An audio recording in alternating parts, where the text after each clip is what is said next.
Welcome to Cambodia Business Week. Today we're going to talk about economics in the Mekong region, and we have an expert on hand to do that with us. I'd like to introduce Adam McCarty Hi, thanks. Thanks for having me. of Mekong Economics. Yes, So we could talk about the Mekong today. anything. Yep. Okay. Why don't you first give us a little bit of background on yourself, Sure. where you're from, and where you grew up, and where you studied? Sure. Well, I'm an Aussie. I studied in Australia. I graduated from ANU, National University. Doing my doctorate there and looking for a thesis topic, I came to Hanoi in Vietnam in 1990. It was just opening up from leaving planning period. And very exciting times, and I did a survey of households as part of my thesis. And then I seemed to end up staying there. And I've been living and working in Hanoi nearly 30 years now. That's a long time. Yes, it is, yes. So there must be something about Vietnam that you... I because you love- travel around the region. And Yeah, sure. I love Hanoi. And old Hanoi is still a beautiful... Have you been? Hanoi, I have. It's a beautiful... very different than Saigon. Yeah, it's still got that French, the lakes, that beautiful atmosphere in the old part of Hanoi. But now it's turning into a very big city, 8+ million people with big sprawling suburbs. So what was it about Hanoi that has kept you there for 30 years? Yes, well, wife and children is part of it. That happens. Yeah. But mainly work. I'm a development economist. And we set up our company Mekong Economics in 2001. And we do development projects, normally surveys, enterprises, households, monitoring and evaluation, and also policy research. And not just in Vietnam, we have an office in Yangon now, in Myanmar, and we've done projects all around ASEAN and East Timor and Papua New Guinea, mainly for the World Bank and the Asian Development Bank, but also for bilateral donors. So I've certainly know that business very well. And I'm here now as part of an ADB research project, and we had a workshop at the ADB resident mission 2 days ago, where we're talking about Cambodia's development strategy and how the Mekong area as a whole can strengthen what are fairly weak economic relationships with India. That's the focus of the research topic. It's quite a challenging topic. Right. Well, I participated a little bit in that, and it was amazing how very little FDI actually comes from India into the region. Yes. Sure. Right. So you've been coming to Cambodia for 25 years. Yes, on and off. Most years I come 2 or 3 times. Sometimes on holidays. But let's talk about 25 years ago. Sure. What first brought you to Cambodia 25 years ago? It was either tourism or it was some research projects. I can't even remember who for and doing what. But Phnom Penh was a sleepy, dusty town. It's already become a large and sprawling cosmopolitan place. And the rest... I remember I was working for ADB on a poverty project. And at that time, Cambodia was really in pretty poverty place, right? I mean, it had 90-something%. It had dire poverty. I was looking at electrification across the rural areas, and basically it wasn't there, and people were using batteries and diesel generators and all sorts of other expensive alternatives to having regular electricity. And how about Phnom Penh at that time? Blackouts, problems, certainly no internet.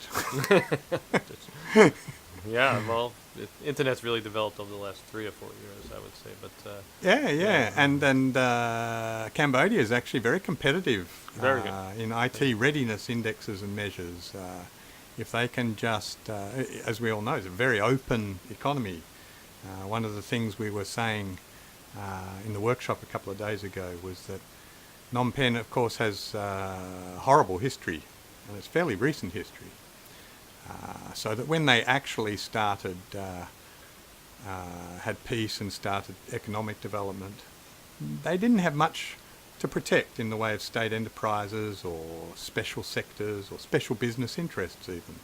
So they were able to just enact policies where everything's basically open. Yeah. And spent the last 20 years formulating those as laws and codes and regulations. And it takes that long to do that. Well, Cambodia's had a very, I guess, at least 20 years of having a successful economic record through thick and thin. I would say, Yeah. pretty much an average 7-something% or just about. And from my research, it's in terms of performance. I mean, it's all relative. It's not in terms of the size, but in terms of its consistency and performance. It's one of the top 5 economies in the world that's been able to achieve this growth rate.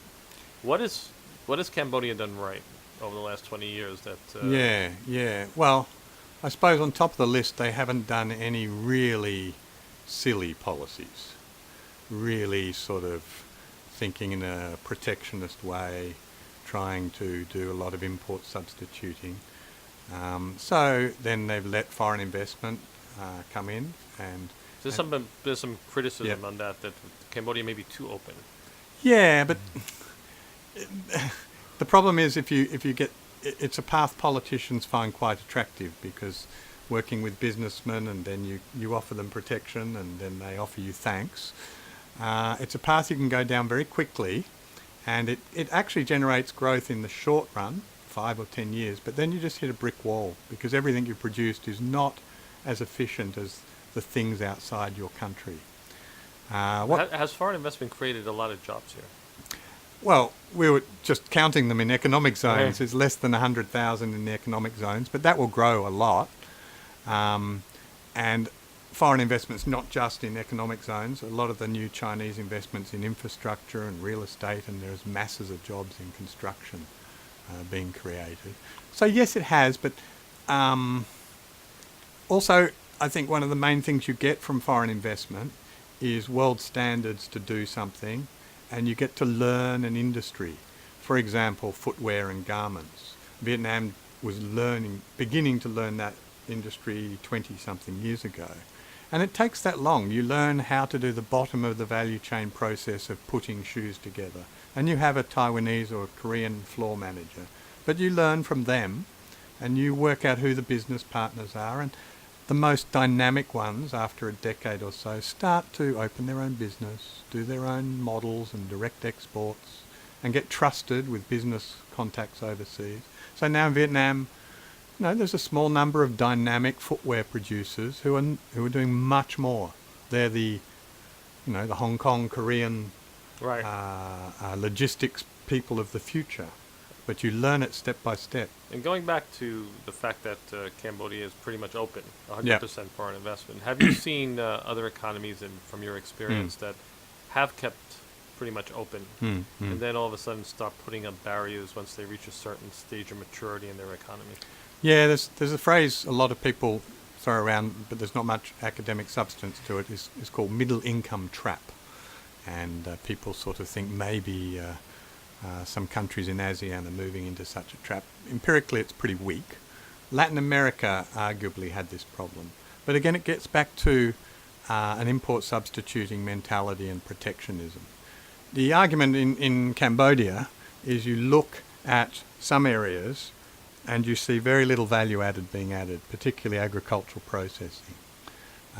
So that cashews, coffee, even rice are exported raw across the borders to Thailand and to Vietnam. One solution to that is to just not allow that. That's called protectionism, and therefore you must do processing in Cambodia. I think there was something in Indonesia yes. If I remember at one time, where everything was going through. Yes, Indonesia's a bit like that, and India's a bit like that too. Right. A number of countries. And it was horribly corrupt. It didn't work at all. That model relies on favours from government, therefore it's horribly corrupt. Yeah. The alternative is to find out why. And the answer might be that doing investments in rural parts of Cambodia, even as a Cambodian, are incredibly risky. That your access to land is difficult, your security of tenure, you invest $2 million in a coffee processing plant, and then local officials start knocking on your door wanting this and that. If that's the reality, that's why there hasn't been that investment. I think it's an Asian lesson. I mean, it's not only even Cambodia, but I mean, yeah. I mean, I don't know if you recall what happened to Freeport McMoran in Sulawesi. No. And their president was put in jail for all kinds of Right. nonsense charges. But Oh, yes. yeah, so even in a lot of these Asian countries where you're making these rural investments, it's really It's you're very sort of a little difficult. bit at the mercy of the local Well, certainly, population. it's more difficult as a foreigner, and that's why foreign investment is very rarely in rural areas. One reason, but it's also very difficult just as a local investor, Vietnamese in Vietnam or Cambodian in Cambodia. But it does work in countries with weak contracts and weak law. Vietnam, for example, that's the one I know a lot about. And in fact, it's working to an extent even in Myanmar now, where we work a lot. So it should work here. So I think one of the big challenges for Cambodia is the implementation issue, in its broadest sense. That you've gone through 20 years of articulating what the law should be, and the regulation should be. Now you've got 20 years of making them stick, and not making people just abuse power and Well, so on. to go back to the success factors, so you said one of the success factors from the last 20 years has been that it's been open. What else has Cambodia done right in the last 20 years to be a top 5 economy? Yeah, well, the economic zones is another. And obviously the port, we might complain about it, but it seems to be efficient enough to support the zones and processing the containers. I don't think there's been...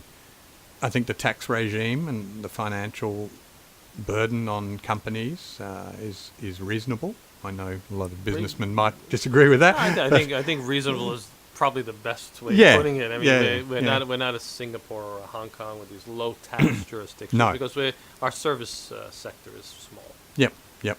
So And the government needs money. right, and the Yeah. government needs money. So it's actually close to the ASEAN average. Yes, It's just yeah. slightly below the yeah. ASEAN average. Yeah, and they have the right sorts of taxes being applied, and they try not to tax imports too much and so on. So the taxation regime's good. And I think just allowing Cambodians to do business, it's actually quite easy as a Cambodian to do a small business here, to operate your shop or your restaurant and so on. And so there's a lot of innovation. But also, I mean, part of the secret of the success of Cambodia is just being located in between Thailand and Vietnam, two much larger, richer, fast-growing economies. Well, wouldn't we be more fortunate to be located next to China, Yes, like Hong Kong is? Yeah, or Vietnam is. They've all benefited from being right. next to dynamic, faster, richer countries. So, yes, we would expect Cambodia to be growing pretty well, but they also haven't adopted a policy regime that stops that. It's encouraged So it's it. been pretty open, pretty average on tax. Yeah. I think it's still a lot of and they are trying to make steps to formalise informal enterprises, to develop the Cambodian economy so that you have more. It's not just a matter of tax evasion, but when you become formalised in your structure and in your accounts, then you have that access to finance, then you have that ability to go and do business overseas. So you need to do those steps to become anything bigger than just a small enterprise. And they're beginning to do that. So one of the things that's scaring me about the current economy is, and my real estate friends will tell me there's no reason to be worried. It's all good. Is how the growth of the construction and the real estate industry has become so important to the economy, is now sort of this second largest part of the economy. Yeah, and it's probably, I mean, it doesn't look like peaking yet because Not at all. of the Chinese investment and Sure. soft loans. There was some discussion that pre-election, and you'd see some prices go down. In fact, they've gone up. Yeah. But property always goes in cycles in every country. And as with all cycles, we wouldn't be here talking to each other if we could pick the tops and pick the bottoms. Sure. But is it becoming too much as a share of the economy, the construction and real estate industries? No. I'm not a great one in favour of guessing at what the share of some sector should be. Development is mainly, at least initially, a process of moving from farm to factory. And Cambodia is still going through that. Although, interestingly, in our workshop, a lot of the complaints are about the shortage of workers nowadays. That's absolutely true. Yeah, that's absolutely true. So you can never invest too much in education, particularly primary education. Well, there's been I think one of the factors there, and you could comment on this, is that we've seen it in certainly a lot of the former tiger economies or the current tiger economies. And you've had this migration from a rural farming community, and people come to the cities. Yes. Yes. In mass. Yes. That's how Bangkok has expanded, and Jakarta has expanded, and Manila has expanded so much. We haven't really seen that here. The rural rate remains pretty high. I think it's about 79%. It's trickling lower, but it's still significantly. I mean, 4 out of 5 people living outside in farmland. It's still a huge numbers. But it's and we need those people to come. Yeah, sure. It happens, and it happens fairly quickly. I mean, within 20 years. And it's really just starting to happen here. As we said, the economic zones have only like 60-something thousand We also talked employees. a little bit about the fact that people are going overseas rather than coming into the cities. Yeah. Because there's more money to go to Korea or Taiwan. Yeah, I think that's a small number, though. You think so? I wouldn't know the numbers. But also a lot of it's seasonal, too. These construction workers go back for harvest seasons and they come in here to supplement their incomes. But more and more, I mean, Phnom Penh, just look at Phnom Penh compared to a decade or so ago. It's doubled. It'll double again. The rural-urban migration, what economists call the Lewis model, is just development 101. It happens. And in fact, it continues to happen in our own countries. I'm Australian, and the countryside, when I was born, used to have maybe 5% of the population. Now it has 2%, something like that. It continues to decline for a very long time. Empty middle of the country, then. Yeah, it's like a desert. It is a desert. But it is. And this drift to urbanisation is a huge theme. And then there's the issues of smart urbanisation and urban planning and how we accommodate all these. Asia's been pretty terrible at that, except for some few exceptions. I mean, Hong Kong's done a masterful job. Yeah. In Singapore as well. Yeah, money helps. Yeah. I mean, but also good Jakarta planning. is still trying to open up their first... Manila, Jakarta. I mean, you got 20, 30 million people range, and you don't have public transportation. It's insanity. But still, I mean, it's mostly money, solving urban problems of public transport in particular. Good government. But there's also planning aspects. You can still have parks. You can still have open spaces. You can have public areas. And there's a lot you can do still to make cities more attractive and less polluted. And nowadays you have to think of the new technologies coming, the electric cars, driverless cars. We'll have to follow California. These would be fantastic. Okay, well, we talked about what Cambodia has done right. We hate to say the words, what have they done wrong? Why don't we say, what could have they done better? Right. I think more seriously about making the business environment attractive for Cambodian business people. Really? So too much informality, too difficult still. The border crossing with Vietnam is still rife with informal problems. It's general efficiency issues and the risk for Cambodians to do investments with third parties or to do investments outside of their immediate geographic area in areas where they don't have contacts, where they don't have this or that. It's still very difficult. So that whole issue of, if you're interested to become a more formal, sophisticated, professional business economy as Cambodians, then your government must also. And they must really start enforcing the regulations and obviously, transparency, anti-corruption, all of these things.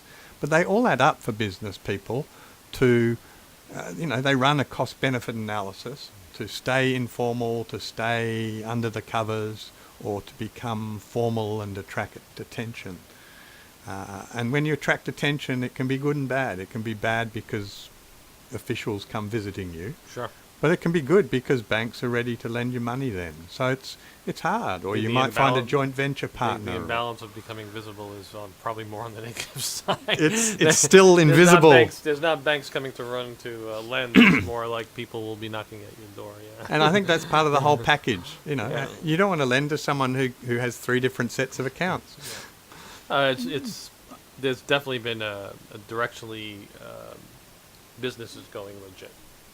Right. There's no doubt about That's that. great. And the government's been, what I always love about Cambodia, how they manage things, is it's progressively done. You don't have to hammer, say, okay, today everything's going to be this way, and Yep. then the world changes, which is terrible. It's a terrible way of doing it.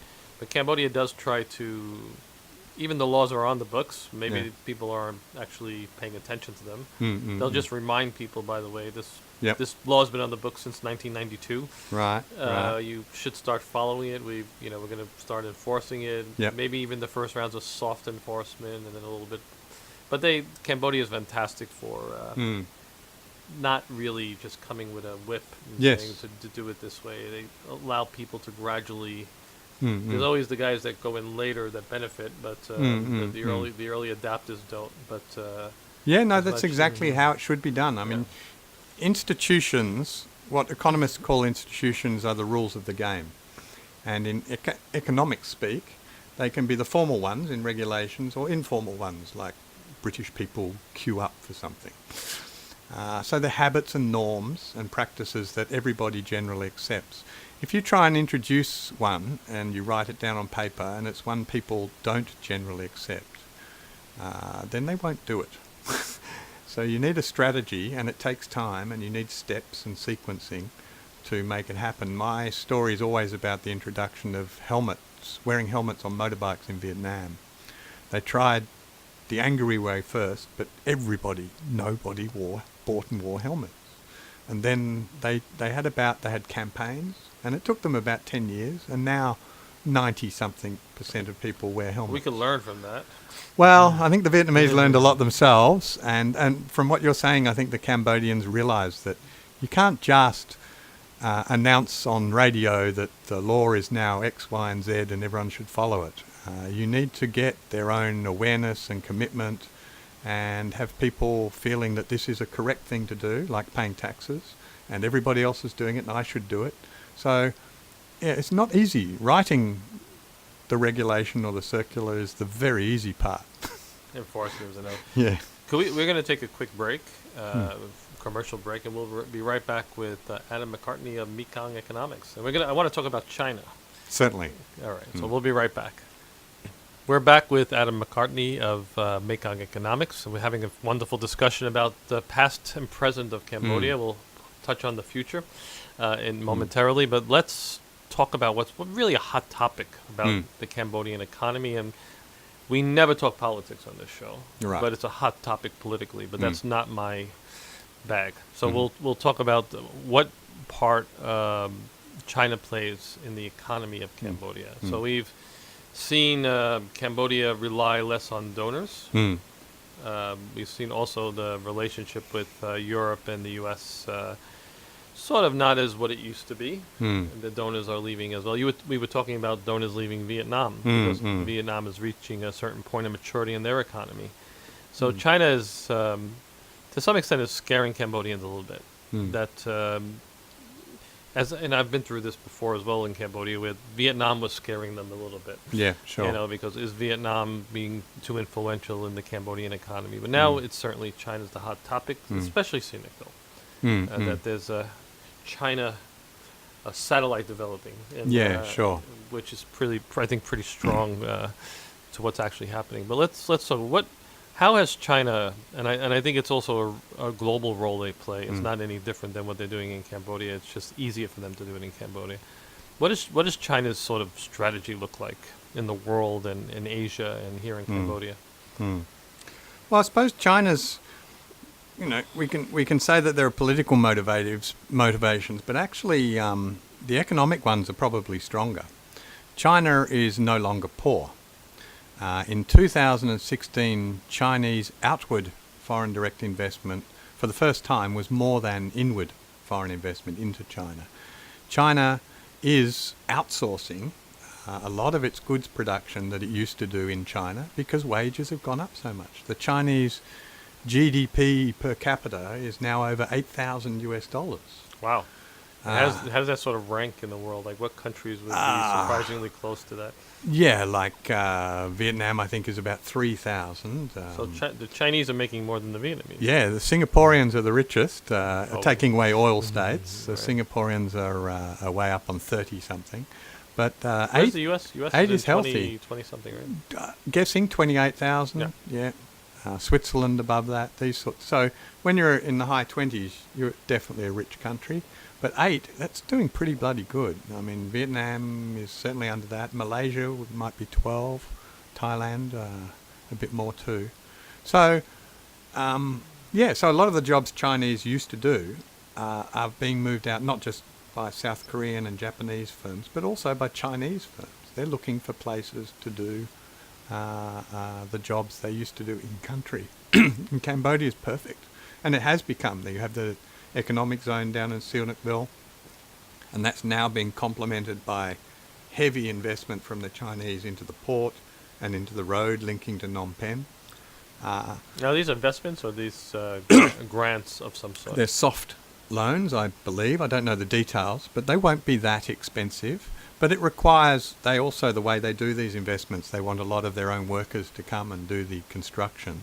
So the model they're doing is not that different to what the Japanese have been doing for the last 30 years around Asia. So why are countries scared? I mean, there's been a lot of press, I guess, on the Sri Lanka, the fact that Yes. Sri Lanka may be held hostage in the future to Yeah. Chinese debt. Yeah. The airport, I think, was the example. Yeah, there's always this feeling that, they're going to come and they've got so much money and money equals influence. I have a lot of trouble putting that equation together, actually, because there's a lot of examples, particularly in the donor community, where donors have spent a lot of money and it's quite clear that they have very little influence. Yeah, and I was going to ask you that. I mean, let's talk about the difference between a soft loan, as you described it. Yeah, sure. And, I mean, if you look at the amount of money that USAID has put in, some of the, certainly so many European donors here, now they don't expect to get paid back. No, but they don't really have any influence. they would love to. Right. And maybe they pretend they do, and to a degree. They would often say, well, it gives us a seat at the table to discuss policy issues with people. But that hasn't really turned out to be true, has it? And in the old days, they would give their money and they would have policy conditions attached to them. You must do X, Y, and Z, reform your state enterprises, do this to the banks, or you won't get our money.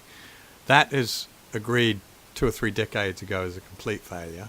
But we still keep coming back to nuanced forms of the same things, and we talk about triggers and discussion groups and policy forum, and we're very disappointed that we didn't get very much, so we don't want to lend you as much money. It's still... So the U.S. pulling back on their aid in a Right. lot around the world. Yes. We're not even talking Yes. about Cambodia. This is the Trump aid, Yeah, right? yeah. So the U.S. is basically, and even, I guess one of the greatest examples is the Palestinians. It's sort of, like we said, you have to start doing something for it. Yeah, and it's hard to know, it is pulling out around the world, the State Department funding, and so I don't think Cambodia in particular is going to be a loser. Everyone is. Yeah.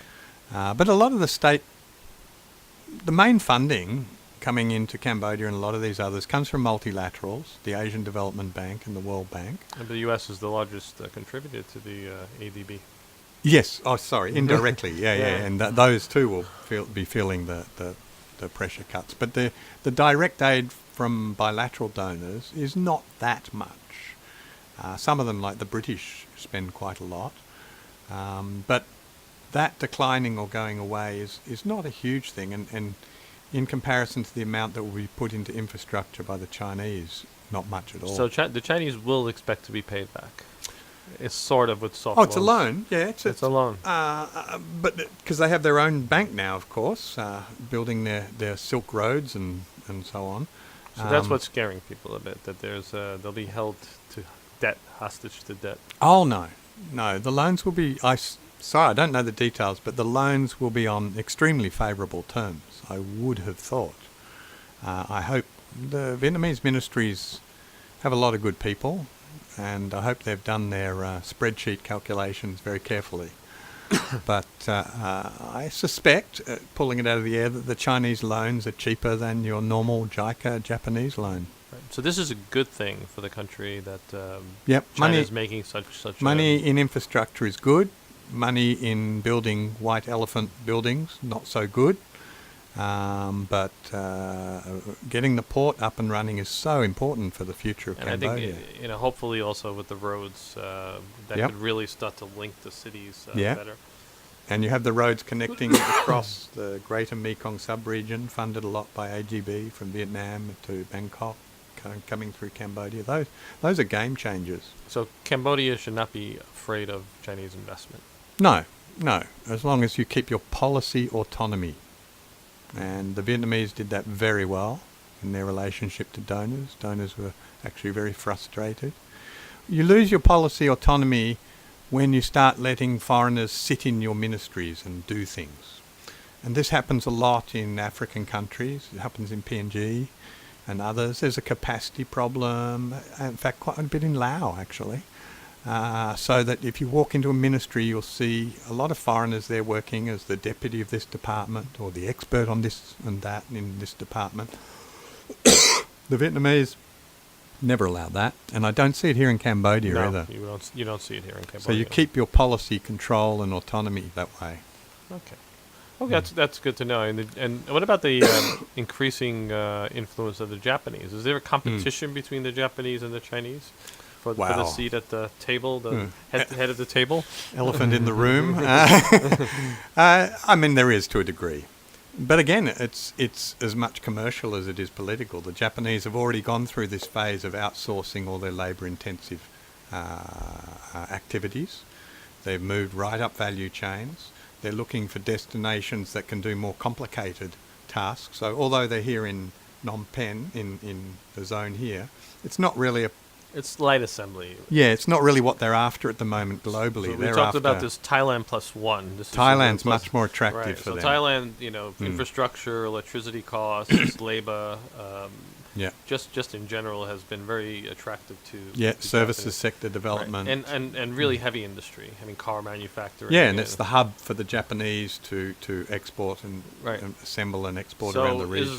What is Thailand plus one being Cambodia supposedly? What does Cambodia have to do? I mean, we all know electricity costs are a big obstacle, which I'm surprised that, given that it's effectively a state enterprise, that Cambodia doesn't actually give special favorable rates on electricity if a big manufacturing plant would come in. That's something we discussed in the workshop too, that a number of countries are proactive in going to large corporations or conglomerates and saying, come to our country, what deal can we cut? The Vietnamese did that with Samsung. The more developed countries like Singapore. So we're missing out here on this. I think it's an opportunity. You don't want to compete with countries like Vietnam and Thailand on those things because they have so many more highly skilled people, workforce. But given what Cambodia has, what sort of international companies are out there that would be relevant to come to Cambodia and employ, 10, 20,000 people, then go and talk to them and discuss what sort of deal you could... at the moment, it's very passive. You wait for them to come and investigate Cambodia and you explain... So the government has a great opportunity in this case. Because if we can develop a zone where the infrastructure is there and offer electricity at competitive rates, which we don't today, and it has to be dependable and reliable.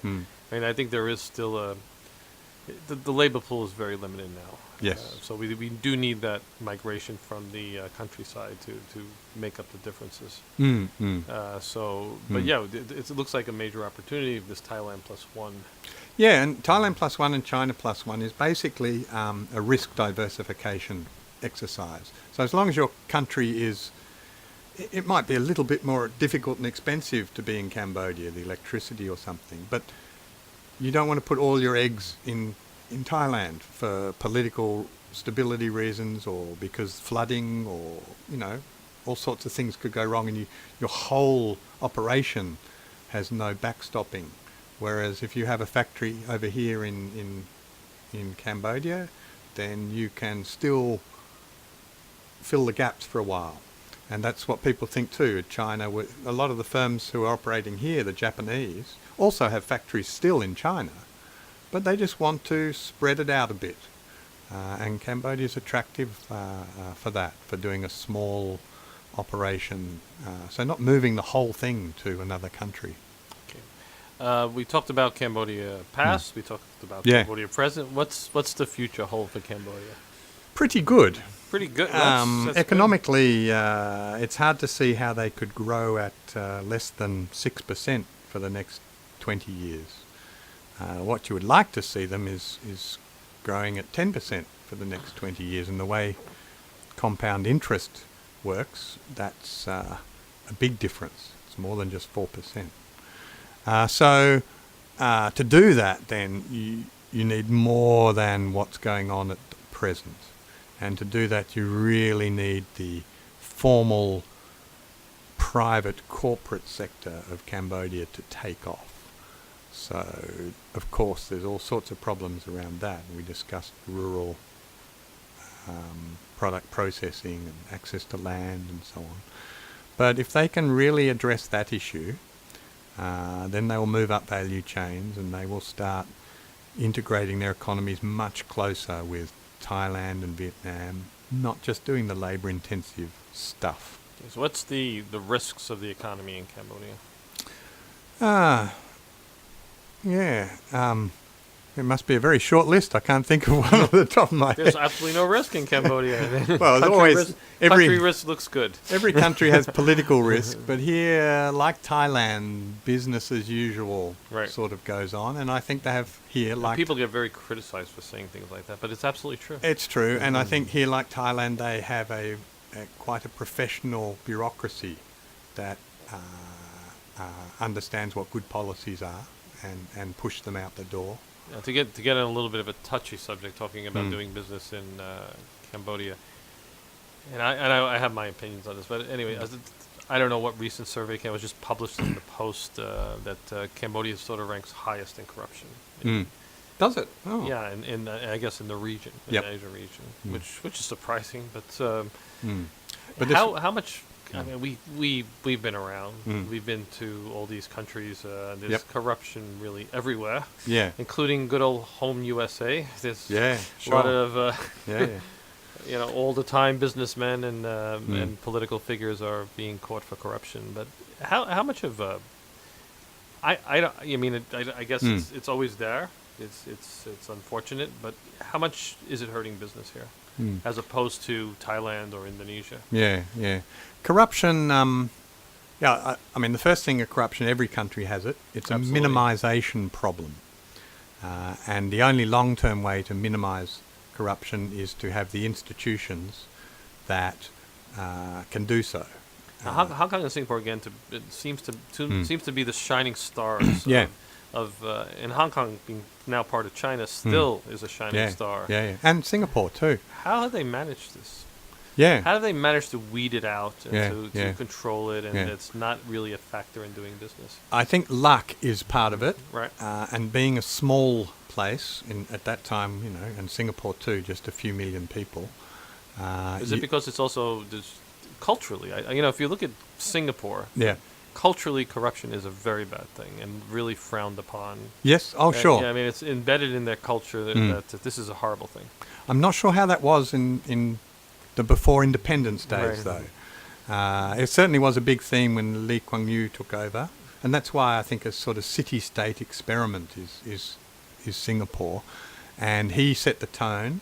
An early minister was caught for corruption and committed suicide, writing a note saying, I'm shamed and I apologise, and really set the tone throughout the bureaucracy to be anti-corrupt. And it sort of works if it comes from the very top and people believe it. You might be surprised, but my impression of Myanmar at the moment is pretty low levels of corruption. And again, coming from the top. We've just won a big management project there, and I can tell you there was nothing. and very tight negotiating on the budget. They're looking to save the money. So, and I also attended a group of businessmen. There was a big tender a few years ago for telecoms contracts for 2 companies. And they were basically surprised at how transparent and honest the process was. Is it hurting us here in Cambodia? Perception-wise, I think articles like that, when you read these types of things, definitely scare you as a potential entrant into the market to say, "Wow, what am I getting into?" Yeah. Of course, it's a negative for business, and it's one of the reasons that businesses like to go into economic zones because they're safer there. They have They're ring-fenced a bit. Yeah, literally ring-fenced from regulators and from people who want money for doing nothing. So that's part of the problem here, that there's not that much active foreign investment outside of zones, except in concrete, literally, real estate and tourism and so on. And that's hurting on diversity of foreign investment as well, because it's so concentrated in China, Vietnam, Thailand, Malaysia.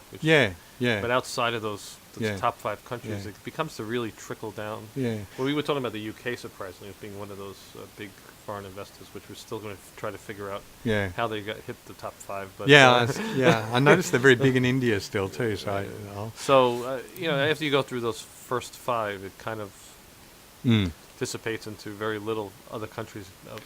Yeah, so it's countries that are have similar regimes and understand it's how you do 90% business. ASEAN. I mean, it's 90% Asia, which means Europe and the US are just not investing here. Yeah, but it's always been one of the big questions of academic economists who wonder how an economy can function without proper accounting, auditing and legal systems. And yet they do, and yet they grow very fast. They're the abacus, right?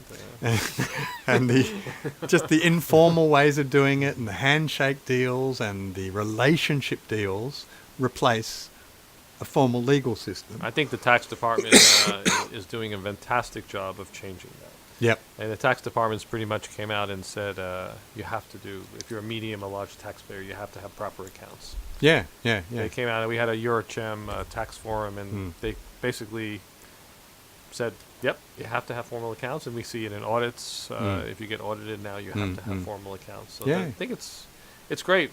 Yeah. And a lot of these reforms, because of technologies, can leapfrog in countries like Cambodia, in Myanmar too. They're using electronic systems for doing business registration or for taxation. It really makes things efficient.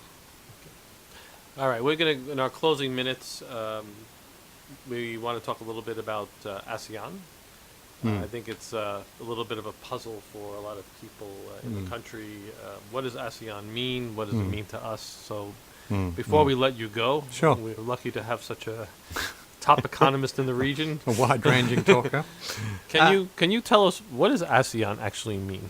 Yeah, I mean, a lot of people complain about ASEAN in terms of it promises a lot and delivers little, particularly in economic terms. And they have great meetings. Though, right? Yeah, the investment area and the one currency and a lot of talk. One currency, goodness. But as someone said to me a while ago, this is a bunch of countries that not too long ago were fighting each other. And that they can get around and talk about economic cooperation and so on is that was the argument for the euro too. I mean, that didn't really itself a big step forward. Yeah, but now that history is gone, and they really should start putting on the table economic achievements over and above their commitments to things like WTO and bilateral trade agreements and so on. And when you say what is it above these at the moment, it's very little. Movement of people, mutual recognition. Is there a these movement other of people? areas? Well, they're moving. They have agreement on a dozen or so, like nurses and so on, but implementing them is still pending. So I could see that. You have an ASEAN, an APEC business card. They talk about a one ASEAN tourist visa, still not implemented. So there's a lot of quick wins that are still not implemented. It really hasn't meant much, is what I think what you're saying. They have a green door system for customs, which has been good for some industries, and some countries have implemented that. It has, if it could just get a bit of political momentum, they could do a lot of quick wins very quickly. The problem is the largest country in the group, Indonesia, is taking some steps backwards in terms of opening up, in terms of trade protection and so on. So it's hard for them to lead it in the other direction. So it's still difficult to see what this ASEAN economic community will be and how it will really benefit. So its relevance at the moment is not very high. But I think it's also driving some of the strategic decisions of like the Japanese firms coming to Thailand, that if the ASEAN community do actually enforce their trade zone and have different tariff regimes for inside and outside, then it's very good to be assembling inside. In terms of Cambodia at the moment, ASEAN, what is it meaning anything for us? No, unless in some particular industry you can sell yourselves as the entry point for ASEAN. So maybe India or another economy wants, if these tariff regimes come through, you want to be in ASEAN rather than outside, then Cambodia again can think, what products are we really attractive for? Obviously not the IT and the other services, not the complex manufacturing, but there's always niches, and go out and sell themselves as that. But at first, the ASEAN economic community has to become a functioning thing. Okay. Well, Adam, thank you for Sure. joining us and taking time. I know you're back to Vietnam soon, so we appreciate you on your last day of these workshops to help us out by giving us a good interview, and I'm sure the audience really appreciate it. Thank you. Okay. Sure. Have a good trip back to Hanoi. Thanks, Tony.